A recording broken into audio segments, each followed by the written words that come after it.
am Jeanie Tse, and I'm here to speak with you about myths about schizophrenia.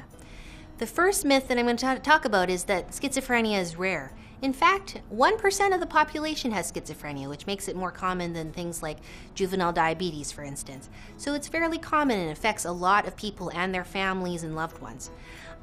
So that's number one. And and that makes it even more important for us to understand the condition, how it affects people, and to be able to support them. Number two is that it's about split personality. In fact, the word schizophrenia in Greek means split mind, and that's sort of what led to the misconception. But actually, the idea of split personality is actually associated with a dissociative identity disorder, where somebody might have different identities that are displayed. But it's not the same thing at all as schizophrenia. Schizophrenia is characterized by a gradual decline in functioning and cognition, along with positive symptoms that include delusions, which are fixed false beliefs, including paranoia, hallucinations, hearing or seeing things, disorganized behavior, disorganized thinking, and negative symptoms including lack of motivation or lack of emotional response. And so that's what schizophrenia is, not split personality. The third myth is that people with schizophrenia are dangerous.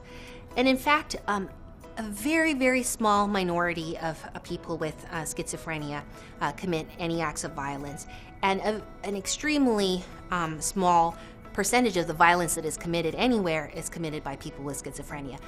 Most violence, actually, whether you have schizophrenia or not, is committed in the home with people that you are close to, rather than with strangers.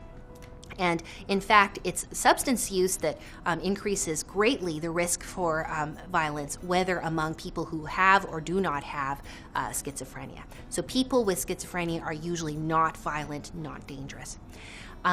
And the next myth I'd like to speak about is that people with schizophrenia cannot lead healthy, productive lives. They absolutely can, and many people do.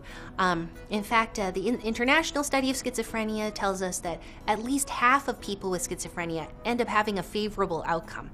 And so people with schizophrenia live in society, have families, have jobs, and are able to enjoy lives with hobbies and pursuing all kinds of goals and enjoying vacations like anybody else. And so people with schizophrenia can lead very healthy lives, and we should, as a society, recognize that and support them to do that.